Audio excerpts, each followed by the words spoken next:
Hi guys! So ngayon gagawa din ako ng haul video because nag-shopping kami kanina sa Sinchu and I thought I would share with you. Kasi first time ko mag-shopping. You know, almost 2 years na ako dito sa Taiwan pero hindi pa ako nag-shopping ng ganito. Kasi hindi ako nag-shopping and then wala naman kasi talaga ako pan-shopping. Poor lang ako, poor. We went shopping sa Sinchu kay Mart. Naman mamahalin, but then I just want to share. Okay. So, what I got is this white blouse. It worth 190 Taiwan dollars. So, yeah. Maganda kasi siya. Kaya nagustuhan ko. Second is this one. It is worth $290. May pair siyang white. Ito ang pair niya with this one. Siguro naman alam nyo to, yung may ganyan-ganyan siya. Yung tatalin ng ganyan. Nakyutan lang kasi ako, so kinuha ko siya. Kasi wala akong mga damit panlakad. Puro pang work lang. Mga t-shirts, like that. So, ito. Kinuha ko siya. Yan. Ano ba yan? May mga detailing siya like that. I don't know. So, wala din kasi akong ganito. So, kumuha rin ako ng ganito. I don't know. What was this one? Tube worth ayun. $100. Bumili din ako ng white para kapag may white ako. Gaya ng white na binili ko kasi mukhang kailangan niya ng tube. So, kumuha rin ako. Ayan, $100 din. And then, kumuha din ako ng shorts. Kasi wala akong short. Wala akong short panlakad. Medyo mahilig naman ako sa short. So, kumuha din ako. And this worth, oh my god, $390.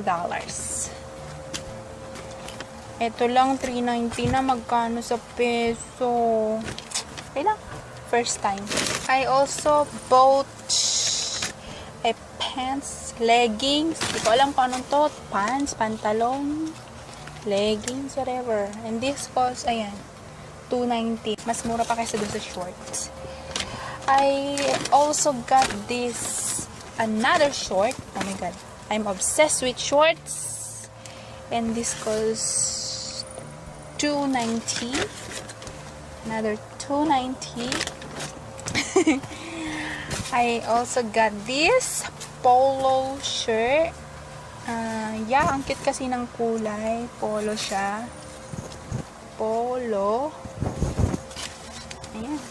Kasi maayos, so pasensya na po.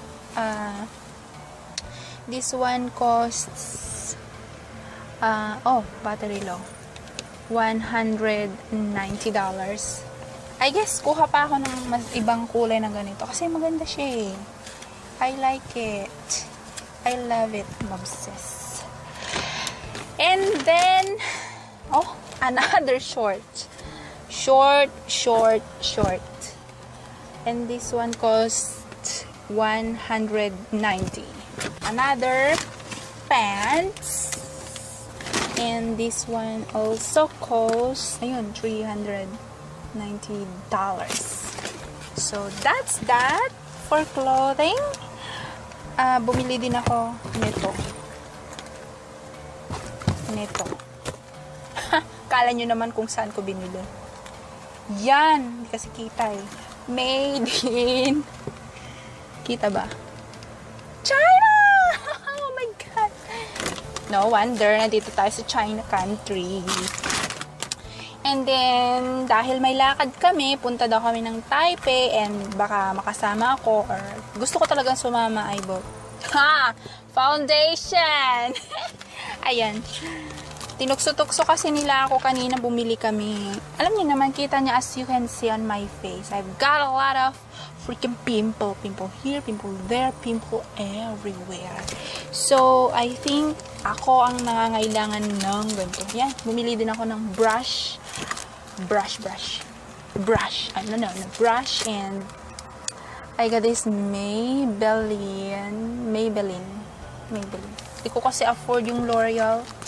Do, konti lang naman yung difference. Pero ito kasing medyo maganda yung tone niya para, see that? Hindi match sa ano ko. Masyadong puting mukha ko, pero marami pa rin ganon.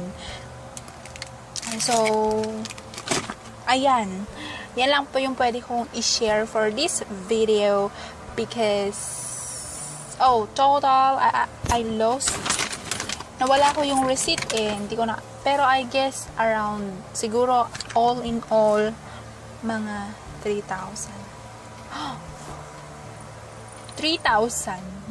Dalawang over. I hope you enjoyed watching, guys. Thank you for watching.